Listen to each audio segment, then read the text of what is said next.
नमस्कार, वंदे मातरम। मैं हूं श्यामगिरी। आप देख रहे हैं हमारा चैनल मुद्दा भारत का। मुद्दा भारत का यानी मुद्दा आपका मुद्दा है लोकसभा चुनाव का। या लोकसभा की बात करूं तो इस समय महाराष्ट्र राजनीति में थोड़ा सा उलट फिर चल रहा है। छगन भुजबल जो अजीत दादा के साथ में हैं, उन्होंने अभी कहा है कि महाराष्ट्र में उद्धव जी और पवार साहब की हवा है, सहानुभूति वाली हवा है। किस बेसिस पर कहा, उन्होंने क्यों कहा, इसी में थोड़ा जान लेते हैं। आखिर में और तो अजीत दादा के साथ में है, लेकिन अब जो है उनको उद्धव जी की और पवार साहब की क्यों याद आ रही है। सर, उन्होंने कह तो दिया है, लेकिन मामला जो है थोड़ा उलझा उलझा लग रहा है। आखिर में उनकी जरूरत क्या थी ये सब बोलने की? क्या है ना, छगन भुजबल ने पिक्चर भी निकाला था जी, एक्टिंग भी किया था। भुजबल एक नेता है, वैसा अभिनेता भी है। अच्छा। और उसके दो रूप है सर। कैसे है ना, यही भुजबल को आपने देखा था जब शरद पवार और अजित पवार का संघर्ष चल रहा था और शरद पवार साहब ने बोला मैं इस्तीफा दे देता हूँ। फिर वो जो मामला हुआ 2-4 दिन जो घटनाएं घटी, रोटी पलटी हो रही थी। हाँ, तो सर उस समय यही भुजबल हाथ ऊपर करके हे विठ्ठला, हे विठ्ठला, आम्हाला सोडू नको, आम्ही तुझ्या चरणाशी आलोय, तू आमचा देव है। और सबको कौन बोल रहा था? ये भुजबल ही बोल रहा था जी। सबसे पहले और वही सबसे ज्यादा गालियां अगर शरद पवार साहब को किसने दी तो अजित दादा ने नहीं दी है, वो भुजबल नहीं दी है जी। सर भुजबल का कैसा है ना, भुजबल खुन्नस वाला आदमी है और वो खुन्नस निकालने के लिए समय देखता है जी। सर यही वो भुजबल है कि जिसने ये ठान लिया था को 1 मिनट के लिए तो मैं बाला साहब को पकड़ूंगा, अरेस्ट करूंगा। जित पे अड़ा रहा ना। और बाला साहब को सर वो वसंतराव नाईक ने सीमा प्रश्न के ऊपर जो दंगा हुआ था उस समय डाला था अंदर जी। और उस समय उनके साथ मनोहर जोशी वगैरह सब थे सर। उस समय ये लोग ना बाला साहब के बारे में गलत फहमियां बाहर भेजते थे, फैलाते थे। इसमें ये भुजबल ही था कि जिसने सब जगह ये बात फैलाई थी। ये डबल गेम वाला आदमी है, डबल ढोलकी बोलते हैं। डबल ढोलकी है सर। उसने फैलाई थी कि उनको बियर नहीं मिल रही थी जेल में, बाला साहब को अच्छा। करके रो रहे थे बाला साहब को। सर ये मामला आगे बहुत बड़ा, बहुत जगह उसकी जिक्र हुआ है। मैं पहली बार अलीगढ़ की, अभी ये नई जो जनरेशन है उनको मालूम नहीं, मगर बाला साहब बियर के लिए रोए, ये पुराने जमाने में बहुत बड़ी हकीकत थी।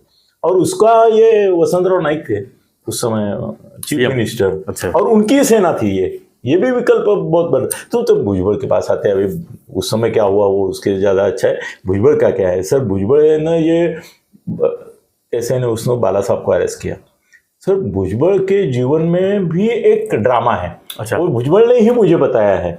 और वो कैसे है ना कि जब भुजबल बाहर निकले तब शिवसेना से बाहर निकले और कांग्रेस में गए जी। सब उस समय मोहन रावड़े करके खासदार थे, अभी नहीं। हाँ, वो जानता हूँ। हाँ, वो 100 शिवसैनिकों के लेके वो मंत्रालय के सामने इनका बंगला था भुजबल का, उसके ऊपर हमला किया और भुजबल को जिंदा जलाने की और मारने की कोशिश की। वो भुजबल ने मुझे बताया, वो बोले मोहन रावड़े लेके आया था और मैं मर ही जाता था उस दिन। मैं बाथरूम में खुद को बंद किया और वो समहाउ बाथरूम मिस कर गए करके मैं बचा जी। इसके लिए उनके जीवन में भी नाटकीय घटनाएं बहुत होती रही। तेलगी में उनको फंसा दिया शरद पवार ने। हाँ, वो फंसते नहीं थे उसमें, वो हंसते हंसते निकलते थे क्योंकि उनका इन्वॉल्वमेंट था कि नहीं तो था। मगर बाद में तो सर वो निर्दोष भी निकलते गए सब केस में, MIT में भी। और सर उनका भी दुर्दैव ऐसा है कि वो जिसके साथ रहते उसके खिलाफ बाद में हो जाते हैं। बाला साहब के साथ थे, खिलाफ हो गए, कांग्रेस में गए, खिलाफ हो गए, अभी शरद पवार के साथ खिलाफ हो गए। हाँ, वैसा उनका भी हुआ। उनके खिलाफ MIT उनकी जो शिक्षण संस्था है उसके बारे में या महाराष्ट्र सदन के बारे में वगैरह, वो जो पीछे सब लगे ना, वो उनके ही आदमियों ने दी इंफॉर्मेशन पर। उनका ही सर सेक्रेटरी जो था संस्था का, उसने ही MIT के सब लफड़े दिए जी। ऐसा ही तो भुजबल का भी अनुभव वही है। भुजबल का पराभव हुआ था, समीर का पराभव हुआ था। वो क्यों हुआ था? गुस्सा था लोगों में कुछ कारण। वो गुस्सा सर उसको भी चर्बी, पीछे के साइड में चर्बी कम नहीं है। महाराष्ट्र में जो चर्बी वाले है ना, एक चर्बी वाले मंत्री या चर्बी वाले नेता करके वीडियो करना चाहिए, उसमें ये सबसे चर्बी वाला है। तो सर अभी ऐसा है ना कि उसकी जल रही है जी, क्योंकि उसको उसका भी कैसे देखो दुर्दैव है कि अमित शाह ने उसको फोन किया और बोले कि नासिक के लिए तुम सबसे बेहतर कैंडिडेट हो, ऐसा हमारा CID मतलब गुप्त रिपोर्ट जो है उसके हिसाब से तुम चुन के तो आओगे, और सर उसको ये भी वो बोले कि दिल्ली में हमको तुम्हारे जैसे मंत्री चाहिए। मतलब अगर अजीत दादा उनको टिकट देते हैं तो चुन के आने का खातिरी अमित शाह को था। ओह, उन्होंने सर अमित शाह ने फडणवीस को फोन करके बोला, शिंदे को फोन करके बोला कि भुजबल को टिकट दो। क्यों मना कर दिया? शिंदे अड़े रहे।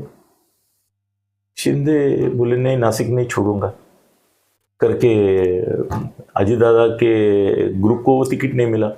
बाद में बीजेपी के लोग भी बोले कि भाई अभी हम क्या करें, शिंदे साहब तो ना बोल रहे करके, वो भी अभी देखते बोरास्ते को देते, अभी हेमंत गोडसे को। अभी तो भुजबल ने बोला मैं नहीं रहूंगा, तो अभी नहीं रहूंगा बोला, वो गुस्से से बोला, उसने प्यार से नहीं बोला है, क्योंकि उसको लगता है अमित शाह ने मेरा नाम और वो भी उसने डिस्क्लोज कर दिया कि मेरा नाम तो अमित शाह ने सजेस्ट किया था, उन्होंने मुझे फोन करके बोला कि तुम खड़े रहो। वो गुस्सा है, इसके लिए वो अभी आइडिया क्या कर रहे हैं, उनका समता परिषद करके एक पैरेलल ऑर्गेनाइजेशन है, हाँ, तो जिसकी वजह से शरद पवार उनके ऊपर जलते थे, क्योंकि वो उन्होंने पटना में एक मेळावा लिया था ओबीसी का, और पूरे राष्ट्र के ओबीसी नेता वो बनना चाहते थे। तो समता परिषद के 2 कार्यकर्ताओं ने नासिक में सर फॉर्म लिए नामांकन भरने के लिए। अब भुजबल ने उनको छू किया है, क्या मालूम, उनको खड़ा करके फिर जो ऑफिशियल कैंडिडेट है उसकी बैंड बजाएंगे और चुन के लाएंगे इसको, तुम्हारे महाआघाड़ी के नेता को, इसका शिवसेना का है वहां पे वाजे ना, राजा बहु वाजे मेरे ख्याल से, उसको चुन के लाएंगे। वो फिर गुस्से वाले हैं वो। अभी ऐसा है कि भुजबल को एकाएक सहानुभूति क्यों दिखने लगी?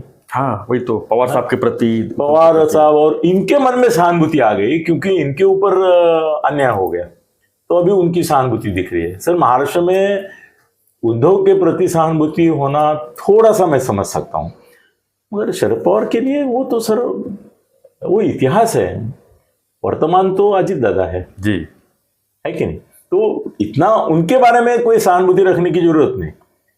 शरद पवार के उद्धव के बारे में थोड़ी है, ये बात मुझे भी मान्य करनी पड़ेगी कि उद्धव के बारे में है, मगर वो कैसे है ना कि उद्धव के बारे में है या नहीं है, लेकिन इनका बोलना तो अलग। हाँ, नहीं, इनको क्यों एकदम कहवार आ गया, इनको क्यों लगा कि भाई इनके प्रति सहानुभूति है, तो वो सर फडणवीस और शिंदे को अपशकुन करने के लिए। सर एक म्हण आहे मराठीमध्ये, स्वतःचं नाक कापून दुसऱ्याला अपशकुन, मतलब पहले ऐसा मानते थे कि भाई नाक कापलेला माणूस समोर दिसला तर अपशकुन, सर ये बात है।